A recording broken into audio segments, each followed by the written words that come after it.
ಬರ್ಕೊಂಡವ್ರು ಭಾಳ ಕಡಿಮೆ, ನೋಟ್ಸ್ ಮಾಡ್ಕೊಂಡವ್ರು ಭಾಳ ಕಡಿಮೆ. ಆದ್ರೆ ಕತಿ ಇಷ್ಟು ಚಂದ ಕೇಳ್ಯಾರ ಅಂದ್ರೆ ಅಷ್ಟು ಚಂದ ಕೇಳ್ಯಾರ. ನ ಹಿ ಜ್ಞಾನೇನ ಸದೃಶಂ ಪವಿತ್ರಂ ಇಹ ವಿದ್ಯತೆ ಶ್ರದ್ಧಾವಾನ್ ಲಭತೆ ಜ್ಞಾನಂ. ಜ್ಞಾನಕ್ಕೆ ಸಮನಾದ ಅಷ್ಟೇ ಪವಿತ್ರವಾದ ವಸ್ತು ಜಗತ್ತಿನಲ್ಲಿ ಇನ್ನೊಂದಿಲ್ಲ. ಶ್ರದ್ಧೆಯುಳ್ಳ ಸತತ ಪರಿಶ್ರಮಿ ಜ್ಞಾನವನ್ನು ಸಂಪಾದನೆ ಮಾಡ್ತಾನೆ. ಹೋಗುದು ದಿಲ್ಲಿಗೆ ಅಂತ ಹೋಗ್ತಿರ್ತೀರಿ, ನಡುಕ ಮಥುರ ಚಲೋ ಅನಿಸ್ತತಿ, ಅದಕ್ಕಿಂತ ಮುಂಚೆ ಭೋಪಾಲ ಅದಕ್ಕಿಂತ ಚಲೋ ಅನಿಸ್ತತಿ, ಪುಣೆ ಅಂತೂ ಭಾಳ ಅಟ್ರಾಕ್ಟ್ ಮಾಡಿಬಿಡ್ತದೆ. ನನಗೂ IAS ಮಾಡುವ ಆಸೆನೇ ಇತ್ತು. ಆ ಆಸೆಯನ್ನು ಹೊತ್ಕೊಂಡು ನಾನು ಕೂಡ ಬಹಳಷ್ಟು ಕಷ್ಟಪಟ್ಟು ಕ್ಲಾಸ್ ಮಾಡಿ ಸ್ವಂತ ದುಡ್ಡುಗಳನ್ನು ಗಳಿಸಿ ಲಕ್ಷ ಲಕ್ಷ ಕಿಸೆದೊಳಗೆ ಇಟ್ಕೊಂಡು ದಿಲ್ಲಿಗೆ ಹೋದೆ. ನಮ್ಮ ದೋಸ್ತನ ಕರ್ಕೊಂಡು ನಾನು ಎಲ್ಲರನ್ನೂ ಬದುಕಬೇಕಾಗಿತ್ತು, ಎಲ್ಲರಿಗೂ ರೊಟ್ಟಿ ತಿನ್ನಿಸಿ ಆಮೇಲೆ ತಿನ್ನಬೇಕಾಗಿತ್ತು, ಎಲ್ಲರನ್ನೂ ಸಾಕಿ ಜೀವಂತಿಟ್ಟು ಏನಾರ ಸಾಧನೆ ಮಾಡಬೇಕಾಗಿತ್ತು. ನಾನು ಒಬ್ಬನ ಆಗಿಬಿಡುನು ಅಂಥೇಳಿ ಹೋಗಿ ಬಿಟ್ಟಿದ್ರೆ ಬೆಂಗಳೂರಿಗೆ ಏನೋ ಆಗಿರ್ತಿದ್ದೆ. ಸರ್ ಇದು ಒಂದೇ ಸಲ ಆಗೋದು ಮತ್ತೆ ಆಗೋದಿಲ್ಲ, ನೀವು ಏನೇನು ಹೇಳ್ಬೇಕು ಅದನ್ನೆಲ್ಲ ಹೇಳೇ ಬಿಡ್ರಿ ಅಂತ ನಾನು ಭಯಂಕರ ತಯಾರಾಗೇ ಬಂದೀನಿ. ನಾನು ಅವ್ರಿಗಿಂತ ಜಾಸ್ತಿ ಎದುರಿಗೆ ನೋಡ್ತಾ ಇದ್ದೆ, ಎದುರಿಗಿನವರ ಕಣ್ಣುಗಳನ್ನು ನೋಡ್ತಾ ಇದ್ದೆ, ಎದುರಿಗಿನವರ ಪ್ರತಿಕ್ರಿಯೆಗಳನ್ನು ನೋಡ್ತಾ ಇದ್ದೆ. ಎಷ್ಟು ಮಂದಿ ನೋಟ್ಸ್ ಮಾಡ್ಕೊಂಡಾರ ಅನ್ನೋದನ್ನು ನೋಡ್ತಾ ಇದ್ದೆ, ಎಷ್ಟು ಮಂದಿ ಕತೆ ಕೇಳಲಿಕ್ಕತ್ತಾರ ಅಂತ ನೋಡ್ತಾ ಇದ್ದೆ. ಬಹಳಷ್ಟು ಮಂದಿ ಕತಿನ ಎಷ್ಟು ಚಂದ ಕೇಳ್ಯಾರಂದ್ರೆ ತಲೆ ಗಿರ್ರನ್ನಾಕತ್ತೈತೆ ಅವ್ರದ್ದು. ಕತೆ ಕೇಳ್ಯಾರ ಅವರು. ಬರ್ಕೊಂಡವ್ರು ಭಾಳ ಕಡಿಮೆ, ನೋಟ್ಸ್ ಮಾಡ್ಕೊಂಡವ್ರು ಭಾಳ ಕಡಿಮೆ. ಆದ್ರೆ ಕತೆ ಇಷ್ಟು ಚಂದ ಕೇಳ್ಯಾರ ಅಂದ್ರೆ ಅಷ್ಟು ಚಂದ ಕೇಳ್ಯಾರ. ಅವ್ರ ತಲೆ ಇವತ್ತು ಸಂಜೆ ತನಕ ತಲೆ ಗಿರ್ರಂತದ. ನಾಳೆ ಬೆಳಗ್ಗೆ ಹೋದ ಕೂಡಲೇ ನೀವು ಹೇಳಿದಂಗೆ ಬೆಳಗಿಂತನ ಪೂರಾ ಸಿಸ್ಟಮೆಟಿಕ್ಕಾಗಿ ಸ್ಟಡಿ ಮಾಡಿ ಒಟ್ಟ ಊಟ ನಿದ್ದೆ ಎಲ್ಲ ಬಿಟ್ಟು ಅಭ್ಯಾಸ ಮಾಡಿ ಮೋಸ್ಟ್ಲಿ ನಾಡ್ದಂದ್ರೆ ಮತ್ತೆ ಹೆಂಗಿದ್ದಿ ಮಗಳು ಹಂಗೆ ಮೊದಲು ಹೆಂಗಿದ್ರಲ್ಲ ಹಂಗೆ ಆಗಿರ್ತಾರೆ. ಅವ್ರು ಹೇಳಿದ್ರಲ್ಲ ಸೀರಿಯಸ್ ಆಗಿ ಪ್ಲ್ಯಾನ್ ಮಾಡ್ಕೊಳ್ಬೇಕು, ಆ ಪ್ಲ್ಯಾನನ್ನು ಎಕ್ಸಿಕ್ಯೂಟ್ ಮಾಡಬೇಕು ಅಂಥೇಳಿ. ಹಂಗೆ ಮಾಡೋರು ಇಲ್ಲಿ ಬಹಳಷ್ಟು ಕಡಿಮೆ ಅದಾರ. 200 ಮಂದಿ ಅಂತೂ ಸಿಗೋದಿಲ್ಲ ನಿಮಗೆ. ಯಾಕಂದ್ರೆ ಬರೀ ಕತೆ ಕೇಳ್ಯಾರ ಅವರು, ಯಾರೂ ನೋಟ ಮಾಡ್ಕೊಂಡಿಲ್ಲ. ನ ಹಿ ಜ್ಞಾನೇನ ಸದೃಶಂ ಪವಿತ್ರಂ ಇಹ ವಿದ್ಯತೆ ಶ್ರದ್ಧಾವಾನ್ ಲಭತೆ ಜ್ಞಾನಂ. ಜ್ಞಾನಕ್ಕೆ ಸಮನಾದ ಅಷ್ಟೇ ಪವಿತ್ರವಾದ ವಸ್ತು ಜಗತ್ತಿನಲ್ಲಿ ಇನ್ನೊಂದಿಲ್ಲ. ಶ್ರದ್ಧೆಯುಳ್ಳ ಸತತ ಪರಿಶ್ರಮಿ ಜ್ಞಾನವನ್ನು ಸಂಪಾದನೆ ಮಾಡ್ತಾನೆ. ಬೇರೆ ಬೇರೆ ಯುಗಗಳನ್ನು ಕೇಳಿವಲ್ಲ ನಾವು, ತ್ರೇತಾಯುಗ, ದ್ವಾಪರ ಯುಗ, ಸತ್ಯಯುಗ, ಕಲಿಯುಗ. ಈಗಿಂದ ಮಾತ್ರ ಜ್ಞಾನಯುಗ. ಇದನ್ನು ನಾನು ಹೇಳ್ತಾ ಇಲ್ಲ, ಅಮೀಶ್ ತ್ರಿಪಾಠಿ ಅವರು ಹೇಳ್ತಾ ಇದ್ದಾರೆ. ಈಗಿಂದು ಜ್ಞಾನಯುಗ. ಯಾರಲ್ಲಿ ಜ್ಞಾನ ಇದೆ ಅವರಿಗೆ ಬಹಳಷ್ಟು ಬೆಲೆ ಇದೆ. ಜ್ಞಾನವಂತರು. ಜ್ಞಾನದಿಂದಲೇ ಎಲ್ಲವೂ ಬರ್ತದೆ, ಜ್ಞಾನದಿಂದ ಎಲ್ಲವೂ ಬರ್ತದೆ. ಯಾರಿಗೂ ಚಲೋ ಕಾರ್ನೊಳಗೆ ಅಡ್ಡಾಡಬೇಕನ್ನೋ ಆಸೆ ಇರುವುದಿಲ್ಲನ? ಒಂದು ಕ್ಷಣ ಇಲ್ಲಿ ಎಷ್ಟು ಮಂದಿ ಕುಂತಿರಲ್ಲ ಅಷ್ಟು ಮಂದಿ ನಿಮ್ಮನ್ನು ನೀವು ಆಕಾಂಕ್ಷಿಗಳಂತ ಯಾರು ಕರ್ಕೊಂಡಿರಲ್ಲ ಅವರು ಕತ್ತಿ ಕೇಳಕ್ಕೆ ಬಂದವರಲ್ಲ. ಯಾರು ಸೀರಿಯಸ್ ಅಸ್ಪೈರೆಂಟ್ಸ್ ಅಂತ ಕರ್ಕೊಂಡಿರಿ ಅವರು ಒಂದು ಸಲ ಸುಮ್ಮನೆ ಕಣ್ಣು ಮುಚ್ಚಿರಿ. ಕಣ್ಣು ಮುಚ್ಚಿ ಒಂದು ವೈಟ್ ಇನೋವಾ ಗಾಡಿ, ಅದ್ರ ಮೇಲೆ ಒಂದು ರೆಡ್ ಲೈಟು, ಕಣ್ಣು ಮುಚ್ಚ್ರಿ. ವೈಟ್ ಇನೋವಾ ಗಾಡಿ, ಮುಂದಿನ ಸೀಟ್ನೊಳಗೆ ಗನ್ಮ್ಯಾನ್ ಪಿಸ್ತೂಲ್ ಇಟ್ಕೊಂಡು ಒಬ್ಬ ಗನ್ಮ್ಯಾನ್ ಕೂತಾನೆ, ಹಿಂದಿನ ಸೀಟ್ನೊಳಗೆ ಫಸ್ಟ್ ಕ್ಲಾಸ್ ಕೋಟ್ ಹಾಕೊಂಡು ನೀವು ಕೂತೀರಿ. ನಿಮ್ಮ ಪಕ್ಕಕ್ಕೆ ಒಬ್ರು PA ಇದ್ದಾರೆ, ಸೈರನ್ ಹಾಕೊಂಡು ನಿಮ್ಮ ಗಾಡಿ ಹೋಗ್ತದೆ. ಎಂಥ ದೊಡ್ಡ ರಶ್ ಇದ್ರೂ ಕೂಡ ನಿಮಗೆ ದಾರಿ ಬಿಡ್ತಾ ಹೋಗ್ತಾರೆ. ಒಂದು ಡೆಸ್ಟಿನೇಷನ್ ಬರ್ತದೆ, ಅಲ್ಲಿ ಹೋಗ್ರೊಳಗನ ಒಬ್ರು ಯಾರೋ ಬಂದು ಡೋರ್ ತೆಗಿತಾರೆ, ನೀವು ಟಕ್ ಅಂತ ಕೆಳಗೆ ಇಳಿತೀರಿ. ಇಳಿದ ಕೂಡಲೇ ನಿಮ್ಮನ್ನು ಸ್ವಾಗತ ಮಾಡಿ ಕರ್ಕೊಂಡು ಹೋಗ್ತಾರೆ. ಕಣ್ಣು ಮುಚ್ಚಿರಿಲ್ಲ, ಕರ್ಕೊಂಡು ಹೋಗ್ತಾ ಇದ್ದಾರೆ. ಕರ್ಕೊಂಡು ಹೋಗಿ ವೇದಿಕೆ ಮೇಲೆ ಕರ್ಕೊಂಡು ಹೋಗ್ತಾರೆ, ಕೂಡಿಸ್ತಾರೆ, ಬಹಳಷ್ಟು ಚೆನ್ನಾಗಿ ಗೌರವ ಕೊಡ್ತಾರೆ. ಅದಾದ ನಂತರ ಅದೇ ಕಾರಲ್ಲಿ ಹತ್ತಿ ನೀವು ಆಫೀಸಿಗೆ ಹೋಗ್ತೀರಿ. ಅಲ್ಲಿ ಡೋರ್ ತೆಗಿಲಿಕ್ಕೆ ಒಬ್ಬವ, ಚೇರ್ ಹಿಂದೆ ಎಳಿಕೆ ಒಬ್ಬವ, ಕುಂತ ಮೇಲೆ ಮುಂದೆ ಸರ್ಸಾಕ ಒಬ್ಬವ. ಇದೆಲ್ಲ ಒಂದು ಸಲ ಇಮ್ಯಾಜಿನ್ ಮಾಡಿಬಿಡ್ರಿ ಕಣ್ಣು ಮುಚ್ಚಿ, ನೀವು ಆ ಕಾರಿನೊಳಗೆ ಕುಂತೀರಿ ಅಂಥೇಳಿ. ಬರೀ 30 ಸೆಕೆಂಡು ಹಂಗೆ ಅನ್ಕೊಂಡಿದ್ದಕ್ಕೆ ಎಷ್ಟು ಖುಷಿ ಅನ್ಸದಲ್ಲ. 30 ಸೆಕೆಂಡ್ ಕಣ್ಣು ಬಿಡ್ರಿ. ಈಗ 30 ಸೆಕೆಂಡ್ ಹಂಗೆ ಅನಿಸ್ಕೊಂಡಿರಿ, ಎಷ್ಟು ಖುಷಿ ಅನ್ನಿಸ್ತು. ಅಕಸ್ಮಾತ್ ದಿವ್ಸಕ್ಕೆ 1 ತಾಸು ಹಂಗೆ ಅನಿಸ್ಕೊಂಡ್ರೆ, 2 ತಾಸು ಹಂಗೆ ಅನಿಸ್ಕೊಂಡ್ರ, 3 ತಾಸು ಹಂಗೆ ಅನಿಸ್ಕೊಂಡ್ರ, ಇಲ್ಲೇನಾಗ್ಯಾರಲ್ಲ ಇವರು 24 ತಾಸು ಹಂಗೆ ಅನಿಸ್ಕೊಂಡ ಅವರು. ಹಂಗ ಆಗಬೇಕು, ಹಂಗ ಆಗಬೇಕು, ಹಂಗ ಆಗಬೇಕು, ಹಂಗ ಆಗಬೇಕು, ಅದನ್ನು ಬಿಟ್ಟು ಬೇರೆ ಏನೂ ಆಗೋಂಗಿಲ್ಲ. ಹೆಂಗಿರ್ಬೇಕಂದ್ರೆ ರೆಡ್ ಲೈಟ್ ಕಾರಿನ ಕನಸು, ರೆಡ್ ಲೈಟ್ ಕಾರ್, ನಾನು ಹೇಳ್ತಿದ್ದೆ ನಮ್ಮ ವಿದ್ಯಾರ್ಥಿಗಳಿಗೆ, ರೆಡ್ ಲೈಟ್ ಕಾರಿನ ಕನಸು ಹೆಂಗಿರ್ಬೇಕಂದ್ರೆ, ಊಟ ಮಾಡು ಏನು ತಾಟ್ನೊಳಗೆ ರೊಟ್ಟಿ ಇರ್ತದಲ್ಲ, ರೊಟ್ಟಿಯಾಗ ರೆಡ್ ಲೈಟ್ ಕಾರ್ ಕಾಣಬೇಕು ನನಗೆ. ಹಚ್ಕೊಂಡು ಖಾರ ಎಣ್ಣೆ ತಿಂತೀನಲ್ಲ ಅದ್ರಾಗ ರೆಡ್ ಲೈಟ್ ಕಾರ್ ಕಾಣಬೇಕು. ಜಳಕ ಮಾಡು ಬಕೆಟ್ನೊಳಗೆ ನೀರಿನೊಳಗೆ ರೆಡ್ ಲೈಟ್ ಕಾಣಬೇಕು. ಹಚ್ಕೊಳ್ಳು ಚಾದರ್ನೊಳಗೂ ನನಗೆ ರೆಡ್ ಲೈಟ್ ಕಾರೇ ಕಾಣಬೇಕು. ರೆಡ್ ಲೈಟ್ ಕಾರಿನ ಹುಚ್ಚಿಡಿಬೇಕು. ಹಾಗೆ ಅದನ್ನು ಪ್ರೀತಿ ಮಾಡಬೇಕು. ಅದಿಲ್ಲದ ಬೇರೆ ಏನೂ ಇಲ್ಲ ಅಂತ. ಒಂದಿಷ್ಟು ಮಂದಿ ಹೋಟೆಲ್ಗೆ ಹೋಗಿ ಒಂದು ಬೋಂಡಾ ಸೂಪ್ ಕೊಡಂತ ಆರ್ಡರ್ ಮಾಡ್ತಾರೆ. ಸರ ಬೋಂಡಾ ಸೂಪ್ ಖಾಲಿ ಆಗೈತೆ ಅಲ್ರಿ, ಐತೆ ಹಂಗಂದ್ರೆ ಬೇರೆ ಏನೈತಿ ಅಂತ ಹೇಳಿ ಬೇರೆ ಏನಾರ ಇದ್ದದ್ದೊಂದು ಆಯ್ಕೆ ಮಾಡಿಕೊಂಡು ತಿಂದು ಬರ್ತಾರೆ. ಆದ್ರೆ ಮಹಾಂತೇಶ್ ಬೀಳ್ಗಿ ಅಂತವರು, ರವಿ ಚನ್ನಣ್ಣವರು ಅಂತವರು ಮತ್ತು ರೇಷಂತ್ ಅವ್ರು ಇಂಥವ್ರು ಏನು ಮಾಡ್ತಾರೆ ಅಂದ್ರೆ ಬೋಂಡಾ ಸೂಪ್ ಎಲ್ಲಿ ಸಿಗ್ತೈತೆ ಅವತ್ತು ಹುಡುಕ್ಯಾಡಿ ಅದನ್ನ ತಿಂದು ಬರ್ತಾರೆ. ಯಾಕಂದ್ರೆ ಅವರಿಗೆ ಬೋಂಡಾ ಸೂಪ್ ಬೇಕಾಗಿರ್ತದೆ. ನಾವೆಲ್ಲರೂ ಜೀವನದಲ್ಲಿ ಒಂದು ಬಸ್ ಹತ್ತೀವಿ. ಬಸ್ಸನ್ನು ಹತ್ತೀವಿ. ಯಾವಾಗಾರ ನಾವು ಬಸ್ಸನ್ನು ಹಿಂಗೆ ಹತ್ತೀವೇನ ಏನಂತ, ಬಸ್ ಹತ್ತಿದ ಕೂಡಲೇ ಯಾವ್ರಿಗೆ ಹೋಗ್ತೀರಿ ಸರ ಅಂತ ಕೇಳ್ತಾನವ ಕಂಡಕ್ಟರ್ ಬಂದು. ನೋಡಪ್ಪ ನನ್ನ ಕಡೆಗೆ ಒಂದು 10-20 ರೂಪಾಯಿ ಅದಾವ, ಇಷ್ಟು ರೊಕ್ಕರಾಗ ಯಾವ ಊರು ಬರ್ತೈತೆ ಆ ಊರಿಗೆ ಇಳಿಸ್ಬಿಡ ಅಂತ ಯಾವಾಗಾರ ಹತ್ತಿವೇನು ನಾವು? ಇಲ್ಲ, ನಾನು ಇಂಥ ಊರಿಗೆ ಹೋಗಬೇಕು, ಅಂಥ ಊರಿಗೆ ಹೋಗ್ಬೇಕಂದ್ರೆ ಇಂಥ ಸ್ಟ್ಯಾಂಡಿನೊಳಗೆ ಇಂಥ ನಂಬರ್ ಬಸ್ಸು ಅದನ್ನು ಹಿಡಿಬೇಕು, ಇಂಥಲ್ಲೇ ಇಳಿಬೇಕು, ಇಷ್ಟು ಟಿಕೆಟ್ ತಗೊಳ್ಬೇಕು ಅಂತ ಗೊತ್ತಿರ್ತದೆ. ಹಂಗೆ ಟಿಕೆಟ್ ತಗೊಂಡು ಅಲ್ಲಿ ಹೋಗಿ ಇಳಿತೀವೇ ಇಲ್ಲ? ಕಣ್ಣು ಕಟ್ಕೊಂಡು ಯಾವಾಗಾರ ಬಸ್ಸಿಗೆ ಹತ್ತೀವನ? ಇಲ್ಲ. ಹಂಗ ನೀವು ನಿಮ್ಮ ಜೀವನದಲ್ಲಿ ಯಾವ ಬಸ್ ಹತ್ತಿ ಯಾವ ಊರಿಗೆ ಇಳಿಬೇಕೋ ಅಲ್ಲೇ ಇಳಿಬೇಕು. ನಡಕ್ ಬಹಳಷ್ಟು ಅಟ್ರಾಕ್ಟಿವ್ ಥಿಂಗ್ಸ್ ಬರ್ತಾವೆ. ಹೋಗುದು ದಿಲ್ಲಿಗೆ ಅಂತ ಹೋಗ್ತಿರ್ತೀರಿ, ನಡುಕ ಮಥುರಾ ಚಲೋ ಅನಿಸ್ತತಿ, ಅದಕ್ಕಿಂತ ಮುಂಚೆ ಭೋಪಾಲ ಅದಕ್ಕಿಂತ ಚಲೋ ಅನಿಸ್ತತಿ, ಪುಣೆ ಅಂತೂ ಭಾಳ ಅಟ್ರಾಕ್ಟ್ ಮಾಡಿಬಿಡ್ತದೆ. ಟ್ರೈನಿಗೆ ಹೋಗುವಾಗ ಇವೆಲ್ಲ ಬರ್ತಾವ, ನಡಕ್ ಭಾಳ ಚಲೋ ಊರು ಬರ್ತಾವ. ಅಲ್ಲಿ ಎಲ್ಲ ಅಕಸ್ಮಾತ್ ಇಳಿದ್ರಿ ಅಂದ್ರೆ ನೀವು ದಿಲ್ಲಿ ಮುಟ್ಟೋದೇ ಇಲ್ಲ, ನಿಮಗೆ ರೆಡ್ ಲೈಟ್ ಕಾರ್ ಸಿಗೋದೇ ಇಲ್ಲ. ಹಂಗೆ ಬಹಳಷ್ಟು ಮಂದಿ ಯಾರ್ಯಾರು ಇಳಿದಾರಲ್ಲ ಅವರು ಅಲ್ಲೇ ಅದಾರ. ಅದಕ್ಕೆ ಭಾಳ ಕ್ಲಿಯರ್ ಆಗಿ ನನಗೆ ಇದೇ ಬೇಕು ಅಂತ ಯಾರು ತೀರ್ಮಾನ ಮಾಡಿ ಹೋಗ್ತಿರಲ್ಲ ಅವ್ರಿಗೆ ಅದು ಸಿಗ್ತದೆ ಅನ್ನುವಂಥ ಒಂದೇ ಮಾತು. ನನಗೆ ಭಾಳ ಮಂದಿ ಕೇಳಿದರು, ಭಾಳ ಮಂದಿ ಈಗೂ ಕೇಳ್ತಾರ. ನಿನ್ನೆಲ್ಲಿ ಮೊನ್ನೆ ಒಂದು ಲಗ್ನಕ್ಕೆ ಹೋಗಿದ್ದೆ ರಾಮದುರ್ಗಕ್ಕೆ. ಅಲ್ಲೊಬ್ರು ಡಿಸ್ಟ್ರಿಕ್ಟ್ ಜಡ್ಜ್ ಬಂದಿದ್ರು. ಆ ಜಡ್ಜ್ ಅವ್ರ ಸಂಬಂಧಿಕರೊಳಗೆ ಬೀಗತನ ಆಗೈತಿ. ಇವರು ಕಲೆಕ್ಟರ್ ಸಾಬ್ ಹೇ ದಾವಣಗೆರೆಗೆ, DC ಹೇ ಅಂದರು. ಹೌದಾ? ಒಂದೇ ಪ್ರಶ್ನೆ ಏನು ಕೇಳಿದ್ರು ಅಂದ್ರೆ ಅವರು, ನೀವು ಪ್ರಮೋಷನ್ ಆಗಿ ಆದಂಥ IAS ಅಧಿಕಾರಿನೋ ಡೈರೆಕ್ಟ್ IAS ಅಧಿಕಾರಿನೋ ಅಂತ ಕೇಳಿದ್ರು. ನಾ ಪ್ರಮೋಷನ್ ಆಗಿದ್ದು IAS ಅಧಿಕಾರಿ, ನನಗೇನು ಡೈರೆಕ್ಟ್ IAS ಅಧಿಕಾರಿ ಅಲ್ಲ, ನಾ ಪ್ರಮೋಷನ್ ಅದಾವ ಅಂತಂದೆ. ಹೌದಾ ಅಂಥೇಳಿ ಅವರು ನನ್ನನ್ನು ನೋಡೋ ದೃಷ್ಟಿನ ಚೇಂಜ್ ಮಾಡಿದರು. ಇನ್ನೊಂದಿಷ್ಟು ಜನ ಕೇಳಿದ್ರು, ಅಲ್ರಿ ಎಷ್ಟು ಮಂದಿನ ತಯಾರು ಮಾಡಿರಿ ಅಂತೀರಿ, ನೀವ್ಯಾಕೆ IAS ಆಗಲಿಲ್ಲ ಅಂತ ಕೇಳಿದ್ರು. ಸಹಜ ಐತಲ್ಲ, ಕೇಳಬೇಕನ್ನಿಸ್ತತಿ.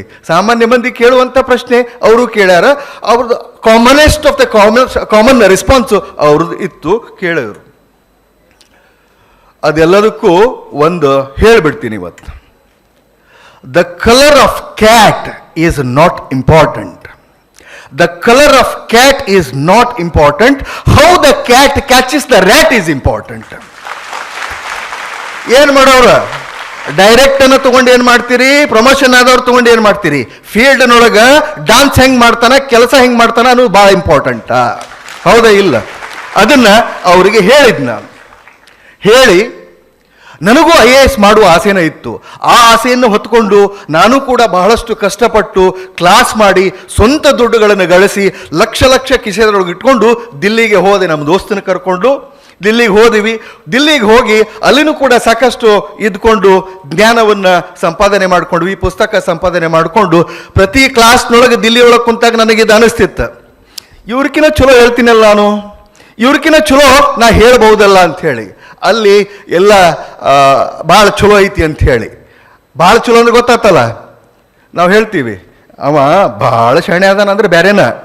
ಹಂಗೆ ಅವರೆಲ್ಲ ಭಾಳ ಶಣ್ಯಾರ ಅನಿಸಿ ವಾಪಸ್ ಬಂದೀವಿ ನಾವು. ವಾಪಸ್ ಬಂದು ಏನು ಪುಸ್ತಕ ಮತ್ತೊಂದು ತಗೋಬೇಕು ಅವನ್ನೆಲ್ಲ ತೊಗೊಂಡು ಬಂದು ರೂಮಿನ ಕೀಲಿ ಹಾಕ್ಕೊಂಡು ಅಭ್ಯಾಸ ಮಾಡೋಕ್ಕೆ ಶುರು ಮಾಡಿದ್ವಿ. ಶುರು ಮಾಡಿ ನನಗೆ IAS ಅಕಸ್ಮಾತ್ ನಮ್ಮ ದೋಸ್ತ್ ನಾನು ಅರ್ಧಕ್ಕೆ ಬಿಟ್ಟು ಹೋದ, ಅವ ಜರ್ ಕರ್ತ ಅಲ್ಲಿ ಉಳಿದಿದ್ದಂದ್ರೆ ನಾನು ನಿಜವಾಗಿ ಹೇಳ್ತೇನೆ 2001 ಅಟ್ ದ ಮೋಸ್ಟ್ 2002 ಬ್ಯಾಚಲ್ಲಿ ನಾನು ಇರ್ತಿದ್ದೆ.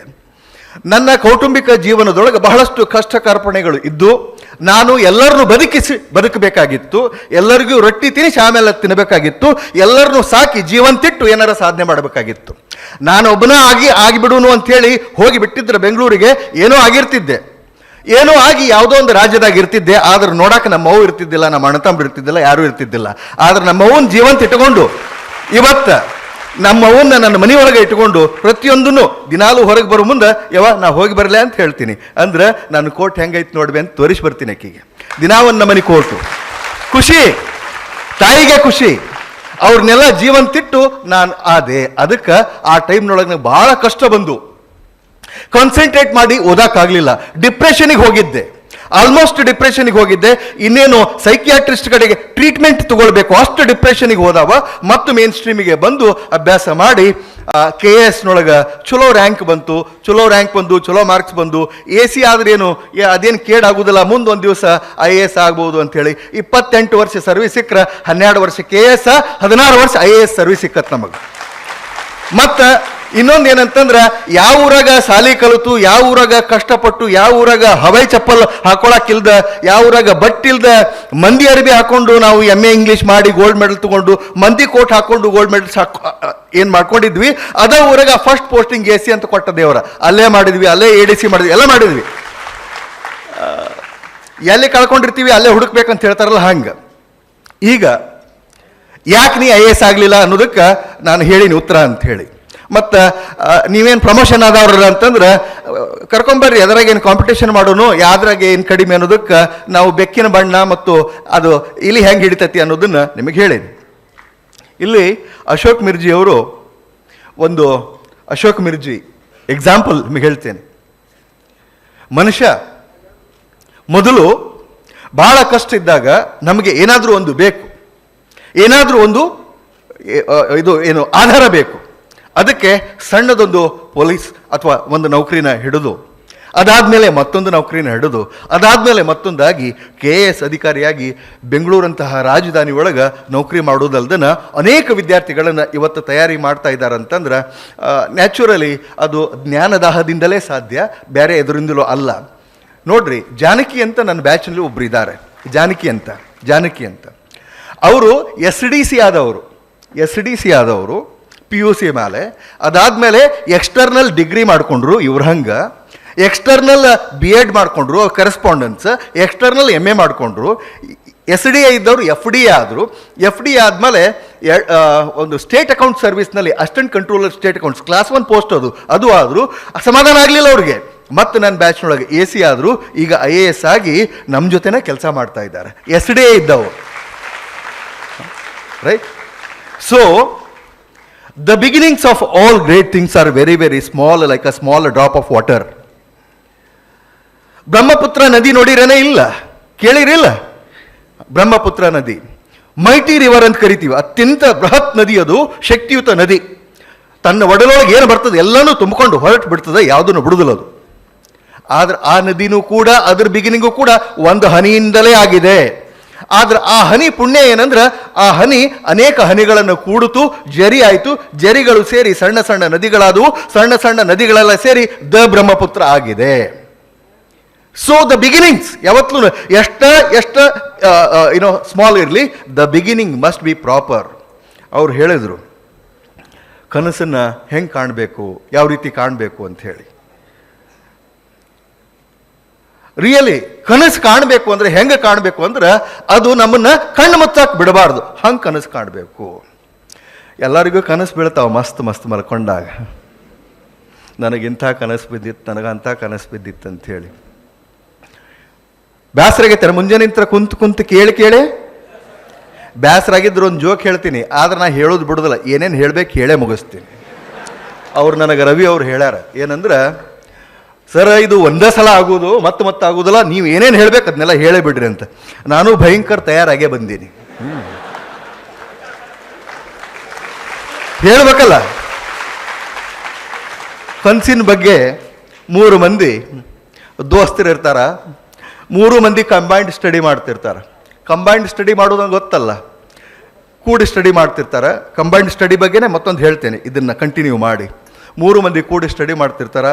ಯಾಕೋ ಒಂದು ಸ್ವಲ್ಪ ಅವರಿಗೆ ಇವತ್ತು ಸ್ವಲ್ಪ ಚೇಂಜ್ ಇರಲಿ ಅಂತ ಹೇಳಿ ಒಂದು ಸ್ವಲ್ಪ ಈ ಬಾದಾಮಿ ಹಾಲು ಮಾಡೋಣ ದೋಸ್ತ, ಒಂದು ಬಾದಾಮಿ ಹಾಲು ಮಾಡಿ 1 ಲೀಟ್ರ್ ಹಾಲು ತಂದು ಎಲ್ಲರೂ ಕಂಟ್ರಿಬ್ಯೂಷನ್ ಮಾಡಿ ಬಾದಾಮಿ ಹಾಲು ತಂದು ಅದಕ್ಕೆ ಬಾದಾಮಿ ಜಜ್ಜಿ ಹಾಕಿ ಮಸ್ತ್ ಪೈಕಿ ಹಾಲು ಕುಡಿಯೋಣ ಇವತ್ತು ಅಂಥೇಳಿ.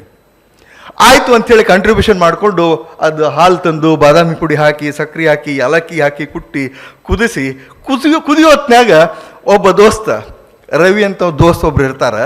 ಅವಂಗೆ ಐಡಿಯಾ ಬರ್ತದೆ, ಏನಂದ್ರೆ ದೋಸ್ತ ಹಿಂಗೆ ಮಾಡಿದ್ರೆ ಹೆಂಗ ಅಂತ. ಏನು, ಈಗ ಸದ್ಯ ಅದನ್ನು ಮುಚ್ಚಿಟ್ಟು ಮಕ್ಕೊಂಡ ಒಂದು 4 ತಾಸು ಮಕ್ಕೊಳ್ಳೋದು. ಎದ್ದು ಕೂಡಲೇ ಯಾರಿಗೆ ಬೆಸ್ಟ್ ಕನಸು ಬಿದ್ದಿರ್ತೈತಲ್ಲ ಅವ್ರಿಗೆ ಜಾಸ್ತಿ ಹಾಲ್ಪ ಅಂತ. ಏನು ಅಡ್ಡಿಲ್ಲ ಹಂಗಂದ್ರೆ ಅಂಥೇಳಿ ಉಳಿದವ್ರು ಇಬ್ಬರು ರಿಷಂತ ಮತ್ತು ಮಾಂತೇಶ ಹ್ಞೂ ಅಂತಾರ. ಹ್ಞೂ ಅಂದು ಮಕ್ಕಳು ಅಂತ ಮಕ್ಕೋತಾರ. ಮಕ್ಕೊಂಡು 4 ರಿಂದ 5 ತಾಸು ಆಗ್ತದೆ. ಯಾವಾಗ ಎದ್ದೀವೋ ನನ್ನ ಕನಸಿನ ಬಗ್ಗೆ ಹೇಳಬೇಕು, ನನಗೆ ಇಂಥ ಕನಸು ಬಿತ್ತು ಅದು ಹೇಳಬೇಕು ಅಂಥೇಳಿ. ಫಸ್ಟು ಮಹಾಂತೇಶ್ ಹೇಳ್ತಾರೆ, ನನ್ನ ಕನಸಿನೊಳಗೆ ನಾನು ಬಿಲ್ ಗೇಟ್ಸ್ ಅವರನ್ನು ಮೀರಿಸಿ ಸಂಪತ್ತನ್ನು ಗಳಿಸಿದ್ದೆ. ಜಗತ್ತಿಗೆ ಎಲ್ಲಿಲ್ಲದ ಚಾರಿಟಿ ಮಾಡಿ ಜಗತ್ತಿನಿಂದ ಕೊರೋನಾ ಸಂಕಷ್ಟದೊಳಗೆ ಏನೇನು ಇದು ಮಾಡಿದ್ರು ಅವ್ರಿಗೆಲ್ಲರಿಗೂ ದಾನ ಮಾಡಿ ಕೊರೋನಾನ ಪೂರ ನಾನು ಜಗತ್ತಿನಿಂದ ಹಿಮ್ಮೆಟ್ಟಿಸಿದ್ದೆ ಅಂಥೇಳಿ. ಭಾರಿ ಕನಸು ಆತಲ್ಲ ಇವೊಂದು ಅಂತ ರಿಷಂತ್ ಅವರು. ನಾ ಏನು ಹೇಳಬೇಕು, ಕನಸು ಅವರು ನನಗಿಂತ ದೊಡ್ಡ ಹೇಳ್ಬೇಕಲ್ಲ, ಹಾಲು ಜಾಸ್ತಿ ಚೆಬೇಕಲ್ಲ. ರಿಷಂತ್ ಅವರು, ನಾನೇನು ಅಷ್ಟಾಗಿದ್ದಿಲ್ಲ, ನಾನು ಪ್ರಧಾನಮಂತ್ರಿ ಮೋದಿಯವರ ಜಾಗದಲ್ಲಿ ಪ್ರಧಾನಮಂತ್ರಿಯಾಗಿ ಕೆಲಸ ಮಾಡ್ತಾ ಇದ್ದೆ. ಈ ಇಡೀ ದೇಶದಲ್ಲಿ ಏನು ಮೌಢ್ಯತೆ ಏನಿದೆ, ದಾರಿದ್ರ್ಯ ಏನಿದೆ, ಬಡತನ ಏನಿದೆ ಅದನ್ನಷ್ಟೂ ಹೊಸ ಯೋಜನೆಗಳಿಂದ ಹೋಗಲಾಡಿಸಿ ಅತ್ಯಂತ ನಮ್ಮ ಸಂವಿಧಾನದಲ್ಲಿ ಇರುವಂತಹ ಎಲ್ಲರಿಗೂ ಸಾಮಾಜಿಕ ಆರ್ಥಿಕ ಮತ್ತು ರಾಜಕೀಯ ಸಮಾನತೆ, ಲಿಂಗ ಸಮಾನತೆಯನ್ನು ಅದನ್ನು ಇಂಪ್ಲಿಮೆಂಟ್ ಮಾಡಿದ್ದೆ ನಾನು ಆ 5 ತಾಸಿನ ಕನಸಿನೊಳಗ ಅಂತ. ಭಾರಿ ಆತಲ್ಲ, ಇವ್ರದ್ದು ಕನಸು ಭಾರಿ ಐತಿ. ರವಿಗೆ ಚಿಂತೆ ಆಯ್ತು, ನಂದೇನು ಎಂಥ ಕನಸು ಅಂತ. ರವಿ, ದೋಸ್ತ ನನಗೇನು ಅಂಥ ದೊಡ್ಡ ಕನಸು ಬಿದ್ದಿಲ್ಲ, ಏನು ಮಾಡೋದು ನಿಮ್ಗೆಲ್ಲರಿಗೂ ಗೊತ್ತು, ನಾನು ಹನುಮಪ್ಪನ ಭಕ್ತ, ನನ್ನ ಕನಸಿನಾಗ ಹನುಮಪ್ಪ ಬಂದಿದ್ದ. ಏನಂದ, ಈಗ ಸದ್ಯ ಹೋಗಿ ಉಷ್ಟು ಹಾಲು ಕುಡಿದು ಮಕ್ಕೊಳ್ಳಿಲ್ಲ ಅಂದ್ರೆ ನೀನು ಬಿಡುದಿಲ್ಲ ಅಂದಾನ, ಅದಕ್ಕೆ ಉಷ್ಟು ಹಾಲು ಕುಡಿದು ಮಕ್ಕೊಂಡೆ ನಾನು.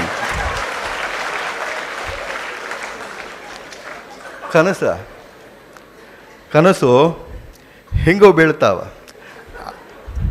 ಆದ್ರೆ ನಾವೆಲ್ಲ ಅಂಥ ಕನಸಿನ ಬಗ್ಗೆ ಮಾತಾಡಕತ್ತಿಲ್ಲ, ಬಹಳಷ್ಟು ಗಂಭೀರವಾಗಿ ಸೀರಿಯಸ್ ಆಗಿ ನಾವು ಕನಸುಗಳ ಬಗ್ಗೆ ಮಾತಾಡ್ತಾ ಇದ್ದೀವಿ. ಎಂಥ ಕನಸು, ನಿದ್ದೆ ಮಾಡೋಕೆ ಬಿಡಬಾರ್ದು ಅಂಥ ಕನಸು. ನಾನು ಹೇಳ್ತಾ ಇರೋದು ಇಡೀ ದೇಶದಲ್ಲಿ ಸ್ಟೀಲ್ ಫ್ರೇಮ್ ಆಫ್ ಇಂಡಿಯಾ ಅಂತ ಕರೀತಾರೆ ಸಿವಿಲ್ ಸರ್ವಿಸಿಗೆ, ಅದು IAS IPS IFS ಯಾವುದೇ ಇರಲಿ, ಅಂಥ ಒಂದು ಸರ್ವಿಸಿಗೆ ಸೇರಬೇಕು ಅಂತಂದ್ರೆ ನಾವು ಯಾವ ರೀತಿ ತಯಾರು ಮಾಡಬೇಕು ಅಂತ ಬೆಳಗಿನಿಂದ ಇಲ್ಲಿಯವರೆಗೆ ಅನೇಕ ಜನ ನಿಮ್ಗೆ ಹೇಳಿದ್ದಾರೆ. ಅದನ್ನು ನಾನು ಸ್ವಲ್ಪ ಕನ್ಕ್ಲೂಡ್ ಮಾಡ್ತಾ ಇದ್ದೇನೆ, ಅಥವಾ ಕನ್ಕ್ಲೂಡಿಂಗ್ ರಿಮಾರ್ಕ್ಸ್ ಸಮರೈಸ್ ಮಾಡ್ತಾ ಇದ್ದೀನಿ. ಈ ಅಭ್ಯಾಸ ಮಾಡುವತ್ನಾಗ ಭಾಳಷ್ಟು ಮಂದಿ ತುಡುಗಲೇ ನೋಟ್ಸ್ ಮಾಡಿ ಇಟ್ಕೋತಾರೆ, ಶೇರ್ ಮಾಡೋದಿಲ್ಲ, ತುಡುಗಲೇ ನೋಟ್ಸ್. ನಿಮ್ಮಲ್ಲಿ ಸಾಕಷ್ಟು ಮಂದಿ ಎದಿ ಮುಟ್ಟಿ ನೋಡ್ಕೋರಿ, ಹೌದಲ್ಲ ನಾ ಹಂಗೆ ಮಾಡ್ತೀನಿ ಅಂತ ಭಾಳಷ್ಟು ಮಂದಿಗೆ ಅನ್ನಿಸ್ತದೆ. ಮತ್ತೊಬ್ರಿಗೆ ಗೊತ್ತಿಲ್ಲದಂಗೆ ನೋಟ್ಸ್ ಮಾಡಿ ಇಟ್ಕೊಳ್ಳೋದು. ನೋ, ನಿಮ್ಮ ಪ್ರತಿಯೊಬ್ಬರ ಬ್ರೇನು, ಮೆದುಳು, ನಿಮ್ಮ ಪ್ರತಿಯೊಬ್ಬರ ಮನಸ್ಸು, ನಿಮ್ಮ ಪ್ರತಿಯೊಬ್ಬರ ವ್ಯಕ್ತಿತ್ವ ಒಂದು ಸಪರೇಟ್ ಗಡಿಗಿದ್ದಂಗೆ. ಅದ ಕರಿಬೇವು ಕೊತ್ತಂಬರಿ, ಅದ ಉಳ್ಳಾಗಡ್ಡಿ, ಮತ್ತೊಂದು ಎಲ್ಲನೂ ಹಾಕಿ ನಿಮ್ಮ ಗಡಿಗೆ ಒಳಗೆ ಮಾಡಿದರೆ ಟೇಸ್ಟೇ ಬೇರೆ ಇರ್ತದೆ, ಮತ್ತೊಂದು ಗಡಿಗೆ ಒಳಗೆ ಮಾಡಿದರೆ ಟೇಸ್ಟೇ ಬೇರೆ ಇರ್ತದೆ. ಆದ್ದರಿಂದ ಮಟೀರಿಯಲ್ ಸೇಮ್ ಇದ್ರೂ ಕೂಡ when you start writing answers ಅದನ್ನು ಬರೆಯೋ ಸ್ಟೈಲೇ ಬೇರೆ ಇರ್ತದೆ. ನೋಟ್ಸ್ ಎಲ್ಲರೂ ಒಂದೇ ನೋಟ್ಸ್ ಓದಿದ್ರು ಕೂಡ ರಿಪ್ರೊಡ್ಯೂಸ್ ಮಾಡಿ ಅಲ್ಲಿ ಏನು ನೀವು ವ್ಯಕ್ತಿತ್ವವನ್ನು ನಿಮ್ಮ ಏನು ಬಿಂಬಿಸ್ತೀರಿ ಎಕ್ಸಾಮ್ದಲ್ಲಿ ಅದು ಬೇರೆನೇ ಇರ್ತದೆ. ಅದಕ್ಕೆ ಬಹಳ ಸಣ್ಣತನ ಮಾಡಕ್ಕೆ ಹೋಗ್ಬೇಡ್ರಿ. ಬಹಳಷ್ಟು ಉದಾತ್ತ ಮನೋಭಾವದಿಂದ ಇದ್ದದ್ದನ್ನೆಲ್ಲ ಶೇರ್ ಮಾಡ್ರಿ, ಇದ್ದದ್ದನ್ನೆಲ್ಲ ಹೇಳ್ಕೊಡ್ರಿ. ವಿಶೇಷವಾಗಿ ನಾನು ಯಾಕೆಷ್ಟು ಚಲೋ ನಾವು ಬೆಳೆದ್ವಿ ಅಂದ್ರೆ ನನಗೊಂದು ಪ್ಲ್ಯಾಟ್ಫಾರ್ಮ್ ಇತ್ತು. ದಿನಾಲೂ ಏನು ಓದ್ತೀನಲ್ಲ ಅದನ್ನು ಹೋಗಿ ರವಿಯಂತಹ ಅನೇಕ ವಿದ್ಯಾರ್ಥಿಗಳಿಗೆ ಅದನ್ನು ಶೇರ್ ಮಾಡಲಿಕ್ಕೆ ನನಗೆ ವೇದಿಕೆ ಇತ್ತು. ದಿನಾಲೂ ಹೇಳ್ತಿದ್ದೆ, ಏನಾರು ಓದ್ತಿರೋ ಅದನ್ನು ಇನ್ನೊಬ್ಬರ ಮುಂದೆ ಹೇಳಲೇಬೇಕು, ಅದನ್ನು ಎಕ್ಸ್ಪ್ರೆಸ್ ಮಾಡಲೇಬೇಕು, ತಿಳಿಸ್ಲೇಬೇಕು. ಕಡಿಕ್ ಹೆಂಗೆ ಮಾಡ್ತಿದ್ವಿ ಅಂದ್ರೆ ಯಾರೂ ಇಲ್ಲಾಂದ್ರೆ ಕನ್ನಡಿ ಮುಂದೆ ನಿಂತು ಹೋಗಿ ನಿನಗೆ ನಾ ಹೇಳ್ತೀನಿ ನೀ ಕೇಳಂತೇಳಿ ಎಕ್ಸ್ಪ್ಲೇನ್ ಮಾಡೋದ ಅದನ್ನು. ಹಿಂಗೆ ನಾವು ಕಲ್ತದ್ದನ್ನು ಅಥವಾ ಓದಿದ್ದನ್ನು ಎಕ್ಸ್ಪ್ಲೇನ್ ಮಾಡಬೇಕು. ಹೆಂಗೆ ಎಕ್ಸ್ಪ್ಲೇನ್ ಮಾಡಬೇಕಂದ್ರೆ ಎದುರಿಗೆ ಕುಂತವ್ರಿಗೆ ಬಾಲಿಂಗ್ ಬೌನ್ಸ್ ಆಗಬಾರ್ದು, ಕಂಪ್ಲೀಟ್ ತಿಳಿಬೇಕು, ಅವ್ರಿಗೆ ತಿಳಿಸಿ ಹೇಳಬೇಕು. ಅವು ಎಷ್ಟೋ ದೊಡ್ಡಿರಲಿ ಅವ್ರಿಗೆ ತಿಳಿಸಿ ಹೇಳಬೇಕು, ಅವರಿಗೆ ತಿಳಿಸ್ಬೇಕು.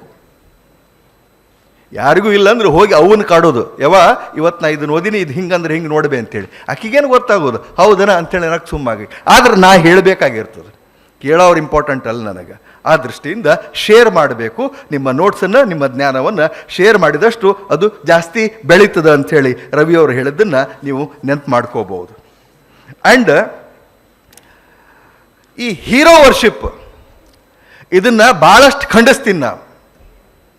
ಏನು ಮಾಡೋದು? ಮಹಾಂತೇಶ್ ಬಿಳಗಿ ಅವ್ರಿಗೆ ಜೈ, ರವಿಚಂದ್ರನ್ ಅವ್ರಿಗೆ ಜೈ, ರಿಶ್ಚಂತ್ ಅವರಿಗೆ ಜೈ, ಅವರಿಗೆ ಜೈ, ಇವರಿಗೆ ಜೈ, ಎಷ್ಟಂತ ಮಂದಿಗೆ ಜೈ ಜೈ ಜೈ ಅನ್ನೋರು ನೀವು. ಎಲ್ಲಿಯವರೆಗೆ ನಿಮಗೆ ನೀವು ಜೈ ಅನ್ಕೊಳ್ಳೋದಿಲ್ಲ, ಉದ್ಧಾರ ಆಗೋದಿಲ್ಲ ನೀವು. दूसरों के जय से पहले खुद को जय कहे, दूसरों के जय से पहले खुद को जय कहे, मन को इतनी ಶಕ್ತಿ ದೇನಾ ಮನ್ ವಿಜಯ್ ಕಹೆ ಅಂತ ಹೇಳಿ ಪ್ರಾರ್ಥನಾ ಗೀತೆಯನ್ನು ನೆನಪು ಮಾಡ್ಕೊಳ್ಳಿಕ್ಕೆ ಇಷ್ಟಪಡ್ತೇನೆ. ಸೆಲ್ಫಿ ತಗೊಂಡೇನು ಉಪ್ಪು ಹಚ್ಚಿ ನೆಕ್ಕವ್ರನ್ನ ಹೋಗೋದಂತ ಒಂದು ಸೆಲ್ಫಿ ತಗೊಳ್ಳೋದಂತ. ಎಷ್ಟಂತ ಎಕ್ಸ್ಟರ್ನಲ್ ಸೋರ್ಸ್ ಆಫ್ ಇನ್ಸ್ಪಿರೇಷನ್ ಮೇಲೆ ಡಿಪೆಂಡ್ ಹಾಕಿರಿ, ಎಷ್ಟಂತ ಎಕ್ಸ್ಟರ್ನಲ್ ಸೋರ್ಸ್ ಮೇಲೆ ಡಿಪೆಂಡ್ ಆಗೋದು ನೀವು, ಎಷ್ಟಂತ ಮಂದಿ ಮೇಲೆ. Are you not self inspired? Are you not self motivated? ನಿಮ್ಮಲ್ಲಿ ಮೋಟಿವೇಶನ್, ನಿಮ್ಮಲ್ಲಿ ಸ್ಪಿರಿಟ್ಟು, ಕೆಚ್ಚು ರೊಚ್ಚು ಏನೂ ಇಲ್ಲನ? ಅದು ಇಲ್ಲ ಅಂದ್ರೆ you are not eligible.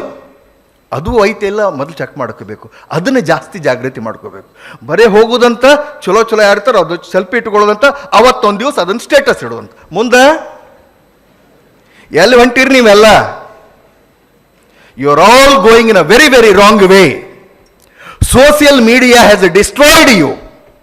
It has destroyed your career, your life beyond repair. There are some people who become restless if they don't see WhatsApp or Facebook within 1 hour. ಒಂದು ತಾಸು ಅದನ್ನು ನೋಡೋದು ಬಿಟ್ರಂದ್ರೆ restless ಆಗ್ತಾರ, ಹುಚ್ಚಾಗ್ತಾರ. ಇದು ಈ ಜಗತ್ತಿನ ಹೊಸ ಕಾಯಿಲೆ. ನಾನು ನಮ್ಮ ಅಳಿಯಾಗಿ ಹೇಳಿದೆ, ವಾಟ್ಸಪ್ಪು ಫೇಸ್ಬುಕ್ಕು ಮತ್ತೊಂದು ಏನೂ ಇಲ್ಲ. ಸಿಂಪಲ್ ಬೇಸಿಕ್ ಫೋನ್ ತಗೊಳ್ಬೇಕು, ಅವಶ್ಯದಾಗ ಮಾತ್ರ ಫೋನ್ ಮಾಡಬೇಕು, ಇರ್ಲಿಕ್ಕಂದ್ರೆ ಏನೂ ಇಲ್ಲ. ಎಲ್ಲವೂ ನೀನು ಏನೈತೆಲ್ಲ ಪುಸ್ತಕ ಹಾರ್ಡ್ ಕಾಪಿ ತಗೊಂಡು ಓದಬೇಕು, ಇದು ಮಾಡಬೇಕು ಅಂತ. ಯಾಕಂದ್ರೆ ಮನಸ್ಸು ಭಾಳ ಮಂಗ್ಯ ಇದ್ದಂಗೆ. ನೋಡ್ಕೋತ ಹೋಗಿ ಆ ಕಡೆ ಈ ಕಡೆ ಚಲೋ ಯಾರ್ದಾರ ಫೋಟೋ ಆ್ಯಡ್ ಬರ್ತಿರ್ತಾವ, ಅದ್ರಾಗ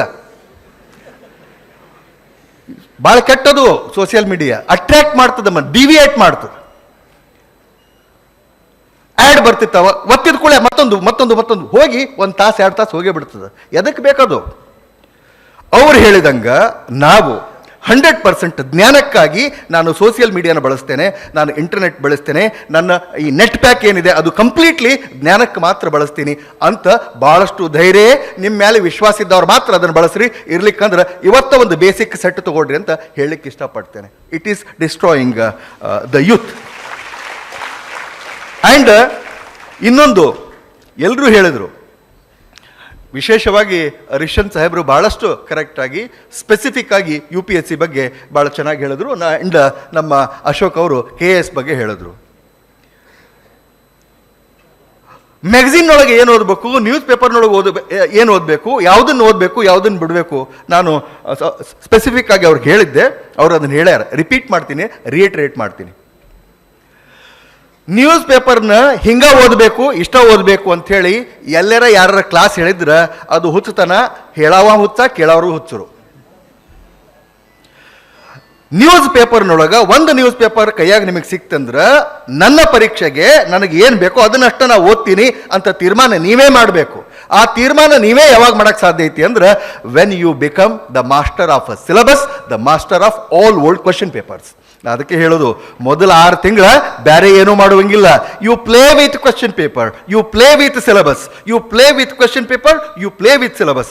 ನಮ್ಮ ಟೇಬಲ್ ಮೇಲೆ ಸಿಲೆಬಸ್ ಇರಬೇಕು, ಕ್ವಶನ್ ಪೇಪರ್ಸ್ ಇರಬೇಕು, ಸಿಲೆಬಸ್ ಇರಬೇಕು, ಕ್ವಶನ್ ಪೇಪರ್ ಇರಬೇಕು. ಬರೀ ಸಿಲೆಬಸ್ಸು ಕ್ವಶನ್ ಪೇಪರ್ಸು 6 ತಿಂಗಳು ಮಾಡ್ಬೇಕು ಅದನ್ನು. ಅವಾಗ ನ್ಯೂಸ್ ಪೇಪರ್ನೊಳಗೆ ಏನೇನು ಓದಬೇಕು, ಏನೇನು ಓದಬಾರ್ದು ಅನ್ನುವಂಥ